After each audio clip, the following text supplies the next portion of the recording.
In this video, I want to talk about this really cool screw bit. It is called a drywall dimpler. And I'm making a dedicated video on this because I think it's so cool and I think it'll be helpful for you. If you're a professional drywaller, you're probably not watching this video. But if you were a professional drywaller, you would probably have one of these, a drywall gun. The cool thing about a drywall gun is that you put the screw in and you send it into the drywall and the screw automatically gets sunk in exactly where you need it to be, which is important because it needs to be sunk in just enough so that you can finish this properly, but it can't be sunk in so much that it breaks this paper and does not secure the drywall properly. More than likely, you do not have one of those. This video is for people who are doing maybe one room or patches here and there, and they want to make their life a little bit easier. Because if you just have a screw gun with a Phillips bit on it, what you're going to have to do for when you're screwing in the drywall is you're going to have to just be really careful and go slow and screw in each one like that. But you have to get it in the right place. If it's not in far enough like this, you're not going to be able to finish it properly, and that is where it actually should be.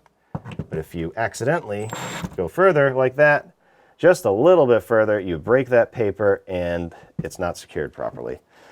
So to get around this without having to buy an expensive gun, you can get a drywall dimpler, and it will do the same thing, or it will be similar to a drywall gun.